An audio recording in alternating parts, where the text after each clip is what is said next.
Hello my dear students, you are most welcomed. जैसा कि हमने कहा था कि भाई आपको कंटेंट मिलेगा दमदार, शानदार, जानदार, और इसी चीज़ को हम प्रूव करने के लिए कि हाँ वास्तव में कंटेंट ऐसा है या नहीं, सेक्शन वाइज मैं आपके सामने रख रहा हूँ। अभी छोटे छोटे वीडियोस के थ्रू और फिर आएंगे लंबे लंबे लंबे लंबे वीडियोस। तो पहले छोटे वीडियोस के थ्रू हम आइए कंटेंट को डिस्कस करते हैं। तो यहाँ सबसे पहला सेक्शन अपन ले रहे हैं, पहला ये ग्रामर वाला पार्ट। और ग्रामर में आपको रखना है अपना आकलन, यानी टेस्ट योर सेल्फ फर्स्ट। अपने आप को जांचो, अपने आप को परखो और जांच परख के एग्जाम्स में ज़्यादा से ज़्यादा सफलता, ज़्यादा से ज़्यादा सक्सेस और ज़्यादा से ज़्यादा अचीव करने की कोशिश करें। तो आइए, तो अब क्वेश्चंस के थ्रू हम अपनी बात को शुरू करते हैं। तो यहाँ आया है क्वेश्चन नंबर फर्स्ट, और ये क्वेश्चन नंबर फर्स्ट है। अब आपको इनमें चार में से एक सही आंसर को चुनना है। It is dash to solve are too difficult question, too difficult question, too difficult a question, too a difficult question. इन चार में से आपका एक आंसर होगा। अब मैं आपको बता देता हूं इसका सही आंसर क्या है, और इसका सही आंसर है आंसर नंबर सी।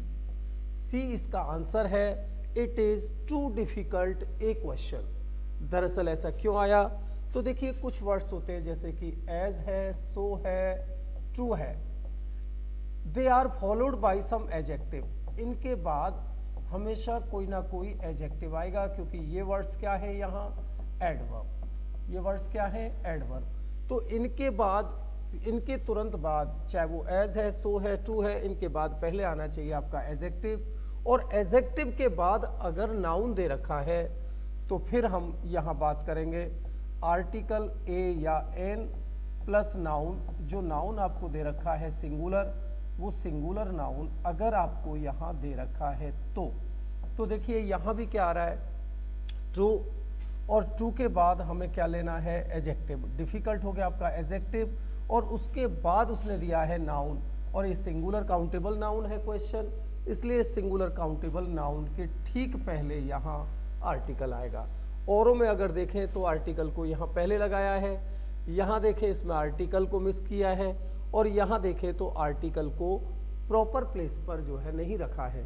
इसलिए आपका आंसर रहेगा जो है सी, और इसका सही जो जवाब है टू डिफिकल्ट ए क्वेश्चन। तो इस क्वेश्चन में आपको क्या ध्यान रखना है, एज, सो या टू, इसके बाद आपको आना चाहिए एडजेक्टिव, और एडजेक्टिव के बाद यदि आपको नाउन यूज करना है और वो नाउन है आपका सिंगुलर, और सिंगुलर जब नाउन है तो उसके पहले आर्टिकल, जो भी काउंटेबल नाउन है उसके पहले आर्टिकल ए या एन।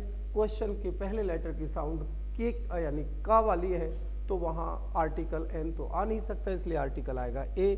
आंसर है आपका सी। बढ़ते हैं आगे।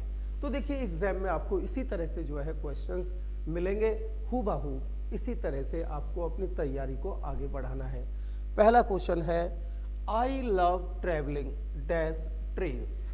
ये आपके पास चार ऑप्शंस हैं, और चार ही ऑप्शंस आपको दिख रहा है कि प्रपोजिशंस में से हैं। तो अब आपको देखना है कि कौन सा प्रपोजिशन यहाँ सही रहेगा। I love travelling dash trains, by, from, on, through. ये आपको इनमें से एक सही जवाब चुनना है, और जवाब वही चुनना है जो सही है। तो देखिए आई लव ट्रैवलिंग, यहाँ वर्ब के रूप में लव दे रखा है। अब आप में से ज़्यादातर देखेंगे कि सर हमने बहुत जगह पढ़ा है कि जब ट्रेन, और ट्रेन मीन्स पब्लिक ट्रांसपोर्ट, और पब्लिक ट्रांसपोर्ट से जब हम ट्रैवल करते हैं तो उसके लिए हम बाई का यूज़ करते हैं, लेकिन ये क्वेश्चन उस टाइप का है ही नहीं। दरअसल यहाँ वर्ब दे रखी है लव, तो आई लव ट्रैवलिंग, यहाँ ट्रैवलिंग को तो नाउन बना के दे रखा है। आई लव ट्रैवलिंग, ट्रैवलिंग यहाँ वर्ब नहीं है बल्कि ये तो नाउन है, नॉन फाइनाइट वर्ब है, जेरेंड है। तो यहाँ अगर हम बात करें तो आई लव, यहाँ आया या जाया नहीं जा रहा ट्रेन से, तो यहाँ आई लव ट्रैवलिंग। आंसर आपका रहेगा ऑन ट्रेन्स।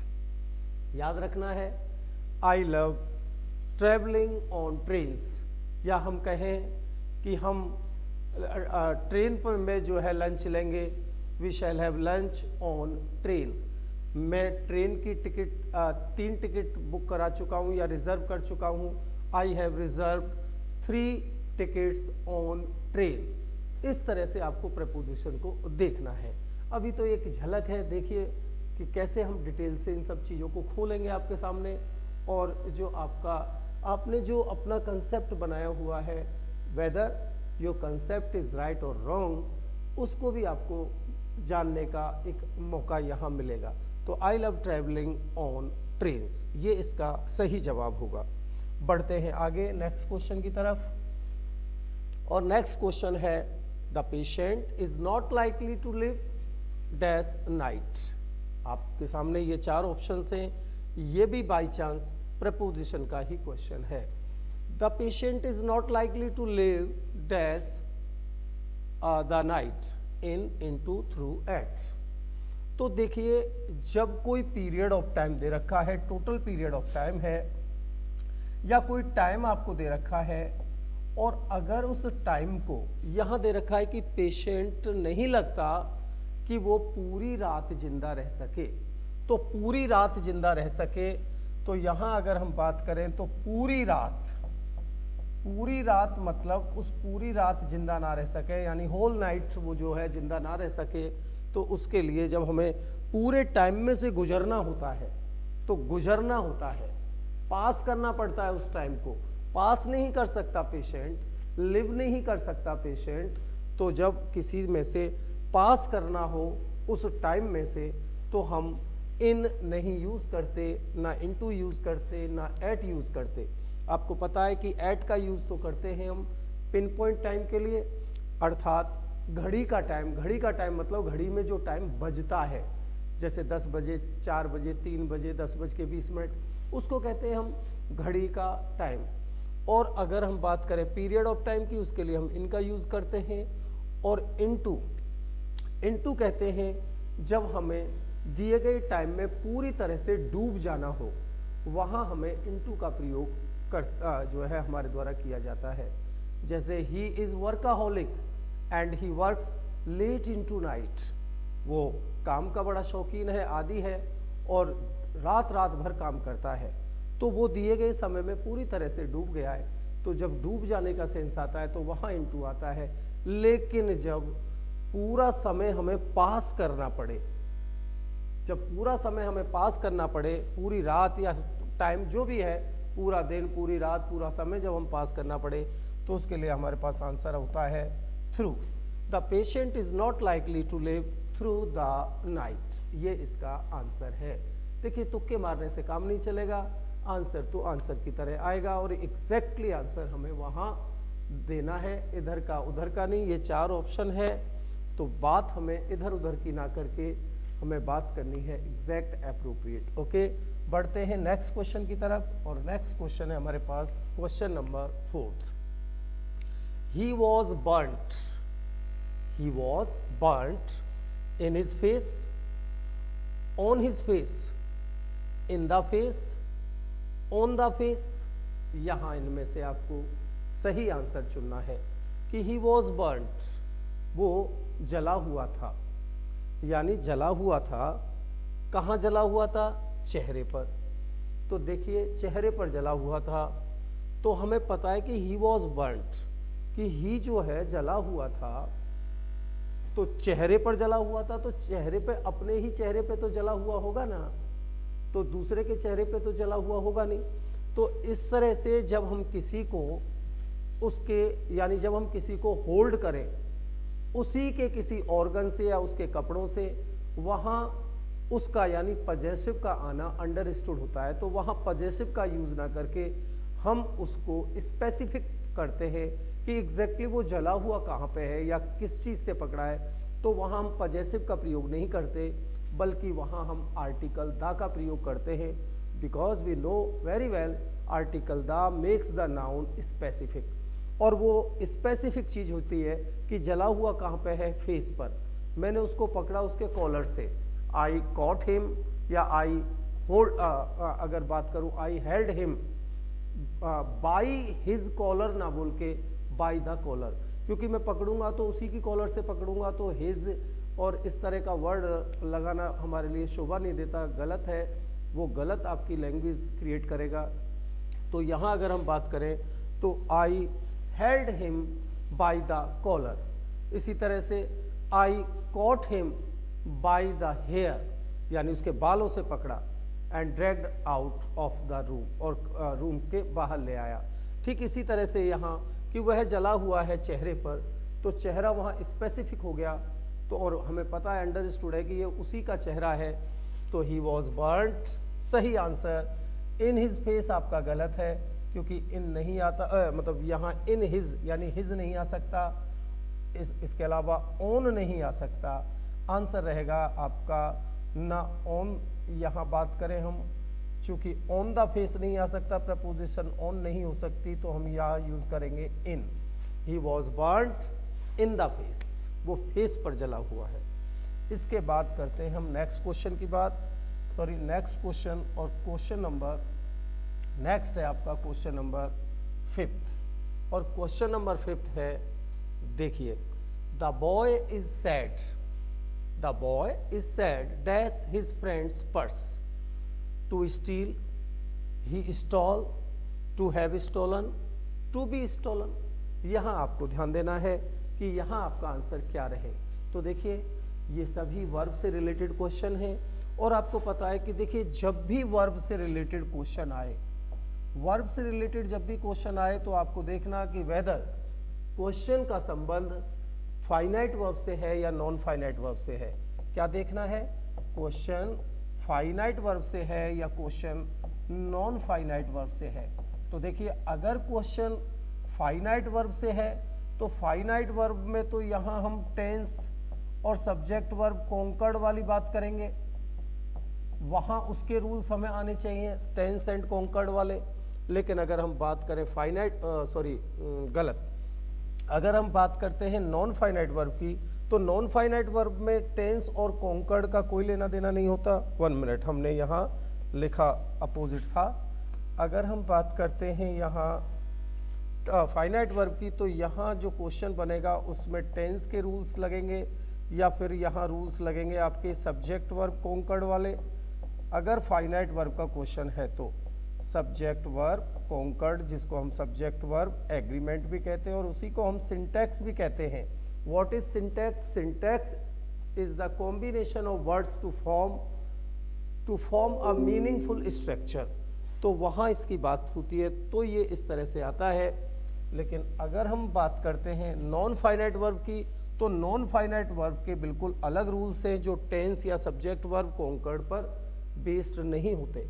तो देखिए, जब एक ही सेंटेंस में एक से ज़्यादा वर्ब ग्रुप आते हैं, तो निश्चित है कि वो वर्ब ग्रुप जो सब्जेक्ट के अकॉर्डिंग आता है, जो टेंस के अकॉर्डिंग आता है, वो हमेशा फाइनाइट ग्रुप होता है। तो यहाँ द बॉय इज सैड, ये इज सैड तो यहाँ फाइनाइट वर्ब ग्रुप है।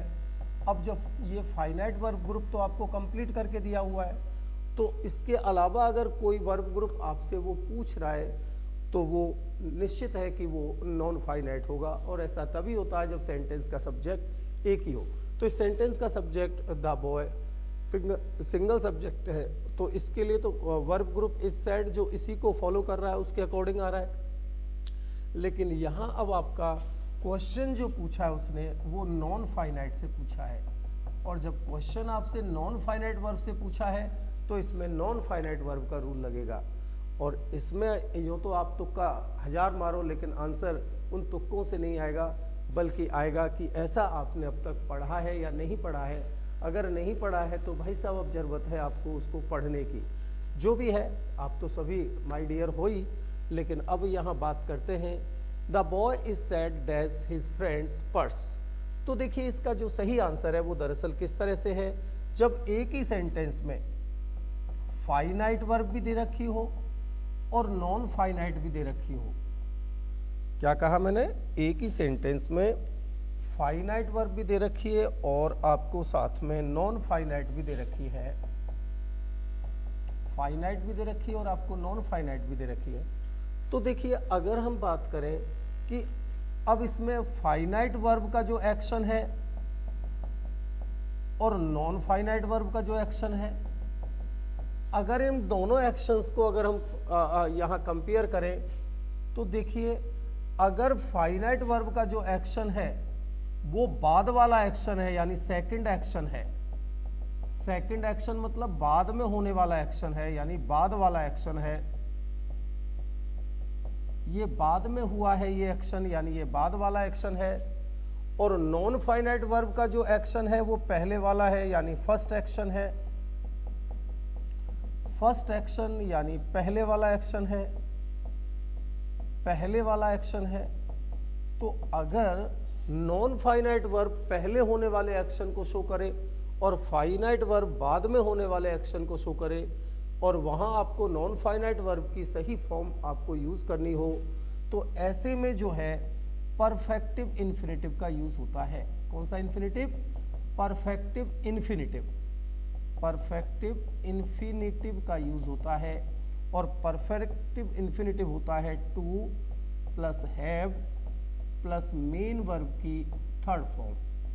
To plus have plus main verb की थर्ड फॉर्म। अगर हम देखें द बॉय इज सैड, लड़के के बारे में कहा जाता है या लड़के को कहा जाता है कि उसने अपने मित्र का पर्स चुराया। तो अब ये बताओ कि उसने पर्स चुराने का काम पहले किया होगा या लोग कहते बाद में हैं? तो दोनों में से पहले कौन सा काम हुआ होगा? पहले उसने चोरी की होगी, तभी तो उसके बारे में कहा जाता है पर्स चुराने के लिए। तो पहले चोरी की है, यानी नॉन फाइनाइट वर्ब का जो एक्शन है वो पहला एक्शन है, और उस लड़के के बारे में ऐसा जो कहा जाता है वो बाद में कहा जाता है। ठीक उसी तरह से हम कहें कि नेताजी यानी सुभाष चंद्र बोस हवाई दुर्घटना में, यानी लोग विश्वास करते हैं, क्या बोला मैंने, लोग विश्वास करते हैं कि नेताजी सुभाष चंद्र बोस हवाई दुर्घटना में मारे गए। तो देखिए लोग विश्वास करते हैं, पीपल बिलीव, या हम ऐसे कहें कि इट इज बिलीव्ड, ऐसा विश्वास किया जाता है, that it is believed that Netaji was, अगर हम यहाँ कहें या इसको ऐसे बोलें कि Netaji is believed to have died in the plane crash या एयर क्रैश। तो नेताजी मरे पहले और विश्वास लोग बाद में करें। तो नॉन फाइनाइट वर्ब अगर पहले होने वाले एक्शन को शो करे और फाइनाइट वर्ब बाद में होने वाले एक्शन को शो करे, तो उसमें non finite verb always perfective infinitive की फॉर्म में यूज होती है, और परफेक्टिव इन्फिनेटिव है to plus have plus main verb की थर्ड फॉर्म। तो आपका इसका आंसर रहेगा the boy is sad to have stolen his friend's purse. तो आंसर है इसका सी। अब देखिए ये कोइंसिडेंस है कि हर एक का आंसर सी आ रहा है, हो सकता है। देखते हैं अब आगे नेक्स्ट क्वेश्चन की तरफ, और नेक्स्ट क्वेश्चन है I dash this car since 2015। अब आप देख लीजिए, I dash this car since 2015। Have been having, have had, have been had. आराम से देखें तो देखिए यहाँ सेंटेंस में हमारे पास क्लू आ रहा है सिंस 2015। अब हमें पता है कि जब भी सेंटेंस में सिंस या फॉर आता है, जब भी सेंटेंस में सिंस या फॉर, 1 मिनट, जब भी सेंटेंस में सिंस या फॉर आता है, सिंस या for plus period of time, 1 minute, since या for plus period of time की अगर हम बात करते हैं, पीरियड ऑफ टाइम अगर आता है, तो जनरली ऐसा बताया गया है कि जनरली उस सेंटेंस को हम किस में लेके जाते हैं? परफेक्ट कंटिन्यूअस में। जनरली हम उसको परफेक्ट कंटिन्यूअस में लेके जाते हैं, बट कुछ वर्ब्स हैं, लेकिन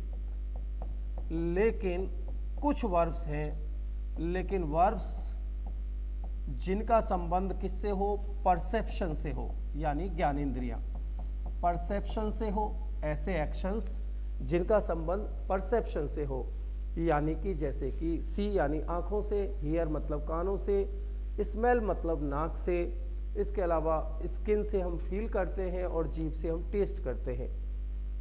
तो सी, हियर, फील, इसके अलावा स्मेल, ये जो वर्ब्स होती है तो परसेप्शन वाली वर्ब हो चाहे माइंड वाली वर्ब हो, माइंड यानी जो काम हम सिर्फ दिमाग से कर सकते हैं, या अगर हम बात करें तो ऐसी वर्ब्स, ऐसे एक्शंस जो हार्ट से होते हैं, यानी इमोशंस वाली वर्ब्स जो इमोशंस को शो करती हैं। इसके अलावा अपीयरेंस को शो करने वाली वर्ब्स, अपीयरेंस यानी लुक, सीम, रिजेंबल, अपीयर यानी दिखना या लगना वाली वर्ब। और इसके अलावा पजेशन वाली वर्ब, पजेशन यानी जो अधिकार को शो करती हैं ऐसी वर्ब्स। तो परसेप्शन वाली verbs, mind, emotion, appearance and possessions, ये ऐसी वर्ब्स होती हैं, ये सामान्यतया परमानेंट स्टैटिव वर्ब यानी परमानेंट स्टैटिव फॉर्म में रहना पसंद करती है, अर्थात नॉन प्रोग्रेसिव फॉर्म में रहना पसंद करती है, अर्थात नॉन कंटिन्यूएटिव फॉर्म में रहना पसंद करती है, अर्थात नॉन आईएनजी फॉर्म में रहना पसंद करती हैं। क्योंकि जिस भी वर्ब में हम आईएनजी यूज़ कर देते हैं वो उसकी प्रोग्रेसिव फॉर्म हो जाती है, कंटिन्यूअस फॉर्म हो जाती है, डायनेमिक फॉर्म हो जाती है। लेकिन ये वर्ब्स जो हैं जनरली रहना पसंद करती हैं स्टैटिक फॉर्म में, अर्थात नॉन आईएनजी फॉर्म में।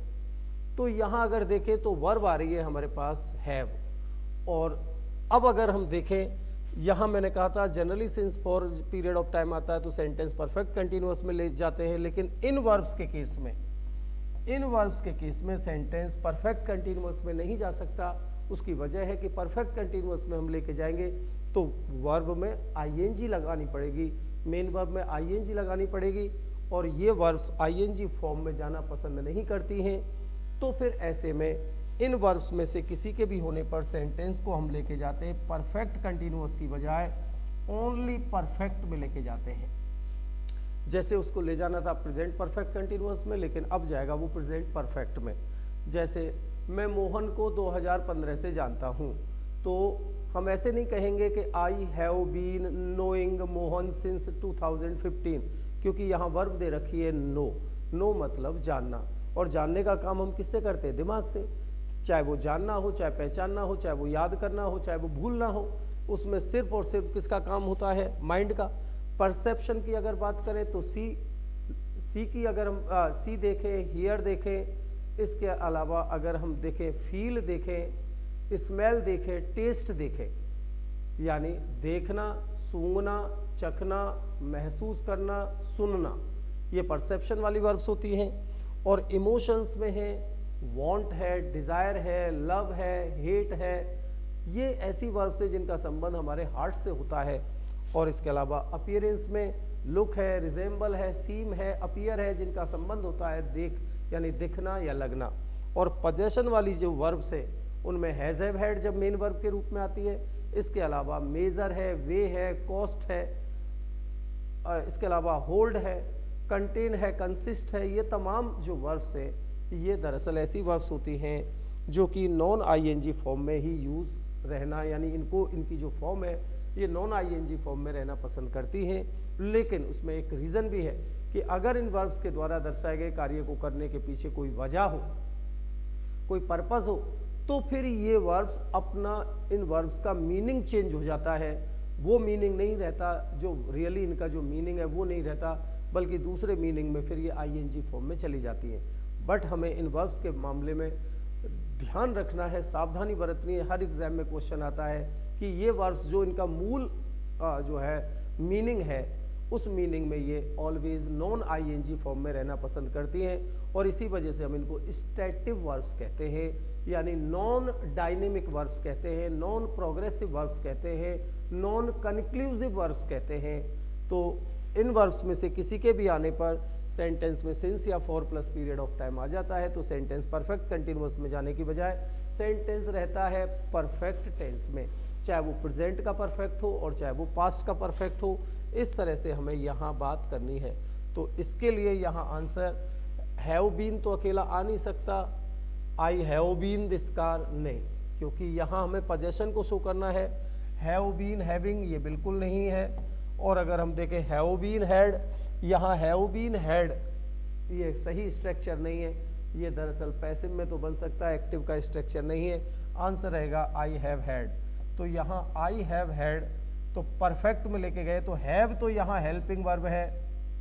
अगर हम यहाँ देखें तो, और यहाँ हैव तो हेल्पिंग वर्ब है, और ये हो गई मेन वर्ब की third form I have had, क्योंकि हैव हेल्पिंग वर्ब भी होती है और हैव मेन वर्ब भी होती है।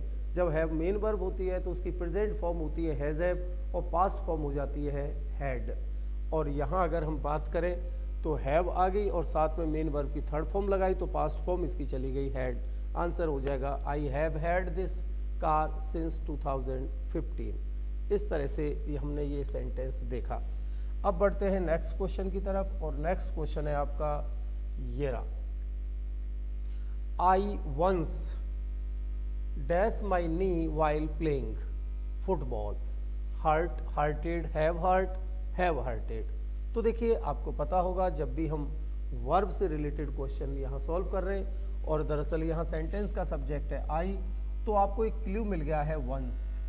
तो देखिए वंस देखिए दो तरह से होता है। अगर आपको मिलता है जैसे वंस या ट्वाइस, 1 मिनट, अगर आपको मिलता है वंस या आपको मिलता है ट्वाइस, वंस या ट्वाइस या थ्राइस, इस तरह से मिले और उसके बाद मिल जाए टाइम, जैसे once a week, twice a week, thrice a week, इस तरह से मिल जाए और प्लस आगे दे रखा हो टाइम, तो जनरली हम इस सेंटेंस को सिंपल टेंस में लेके जाते हैं, यानी इंडेफिनिट टेंस में लेके जाते हैं, इंडेफिनिट में। और जनरली जब हम प्रेजेंट में बात करते हैं तो या प्रेजेंट के इंडेफिनिट टेंस में लेके जाते हैं। लेकिन अगर ये सिर्फ वंस के बाद, वंस ट्वाइस या थ्राइस के बाद टाइम ना हो, वंस ट्वाइस या थ्राइस के बाद टाइम ना हो, क्या बोला मैंने, वंस ट्वाइस या थ्राइस के बाद टाइम नहीं दे रखा हो, तो उसका जो मीनिंग है वो हो जाता है first time, second time, third time, इस तरह से हो जाता है। तो वंस या ट्वाइस या थ्राइस, इन सब के बाद टाइम ना हो, क्या बोला है हमने, टाइम ना हो, ना हो, तो इनका मीनिंग बदल जाता है। वन का मतलब हो जाता है फर्स्ट टाइम, ट्वाइस का मतलब हो जाता है सेकंड टाइम, थ्राइस का मतलब हो जाता है थर्ड टाइम। तो first time, second time, third time, जैसे this is the first time, this is the second time, this is the third time, लेकिन this is the last time नहीं होना चाहिए, लास्ट वाली बात अलग है। तो यदि सेंटेंस में अगर बन जाता है this is the first, this is the first या सेकंड या थर्ड, इस तरह से कोई टाइम या कोई ऑब्जेक्ट दे रखा हो आगे, किसी वस्तु का नाम, और उस सेंटेंस को में हमें टेंस सप्लाई करना हो, तो सेंटेंस का जो टेंस की अगर हम बात करते हैं तो उसका टेंस रखेंगे हम प्रेजेंट परफेक्ट, प्रेजेंट परफेक्ट। इस केस में प्रेजेंट परफेक्ट टेंस रखते हैं क्योंकि इज आ गया, दिस इज द फर्स्ट, तो दिस इज द फर्स्ट या दिस इज द सेकंड या this is the third time हो, और ऐसे सेंटेंस में अगर टेंस हमें सप्लाई करना है तो सेंटेंस का टेंस रहेगा प्रेजेंट परफेक्ट। और इसमें प्रेजेंट परफेक्ट करने के लिए आपको पता है हैव प्लस मेन वर्ब की थर्ड फॉर्म। अब यहाँ दो तरह से दे रखा है, एक तो दे रखा है हैव हर्ट, एक दे रखा है हैव हर्टेड। तो देखिए बहुत सारी वर्ब्स ऐसी होती हैं जिनकी तीनों फॉर्म्स सेम होती हैं। कुछ स्टूडेंट्स हमें पता है कि जिनको जानकारी का अभाव होता है वो किसी को भी कुछ भी बना सकते हैं, तो बहुत सारी वर्ब्स ऐसी हैं जिनकी तीनों फॉर्म सेम होती हैं। उन्हीं में से एक वर्ब है hurt, hurt hurt hurt, spread spread spread, cast cast cast, rid rid rid, और भी बहुत सारी तमाम वर्ब्स हैं जिनकी तीनों फॉर्म्स सेम होती हैं। Cut cut cut, put put put, और ऐसी वर्ब्स से आपके माइंड में होनी चाहिए। तो हर्ट उनमें से एक है, तो हर्ट की तीनों फॉर्म सेम होती है।